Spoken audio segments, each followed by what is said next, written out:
Jacqueline and Kelly here with you, and the 2018 Atlantic hurricane season has come to an end.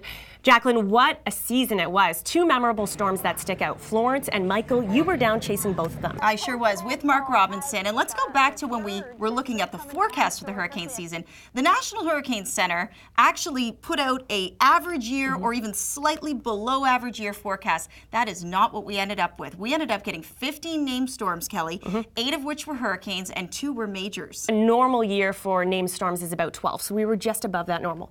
Now, what is also interesting is that we actually typically see the hurricane season start June 1st. That's right. Official. But we actually saw Tropical Storm Alberto develop at the end of May. And that was interesting because we actually felt the effects here at home in the Great Lakes. That's right. And we thought, is this indicative of what the season's going to be, an early start? No. June and July became quiet. August had not a single storm. Wow. And then came September and we had Florence. And Florence, Kelly, ramped up to a Category 4 storm. It had the look. It had every potential to make a landfall as a Cat 4. It ultimately made landfall as a Category 1 storm. And the interesting thing about Florence is, of course, it was all about the catastrophic flooding, but it defied climatology. It didn't develop in that main development region where we usually see.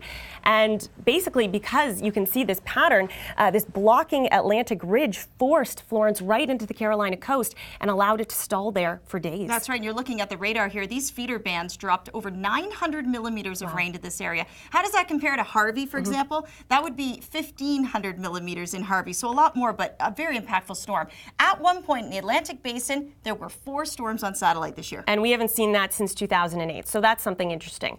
Next came along, this was Hurricane Michael. You were down for this one, made landfall on the Florida Panhandle. That's right in Mexico Beach, and we were there breaking all kinds of stats, like central pressure, which bottomed out at 919. That was the 3rd lowest.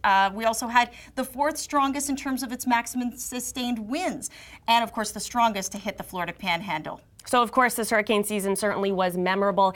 The season as a whole caused over $33 billion in damage for the U.S. alone.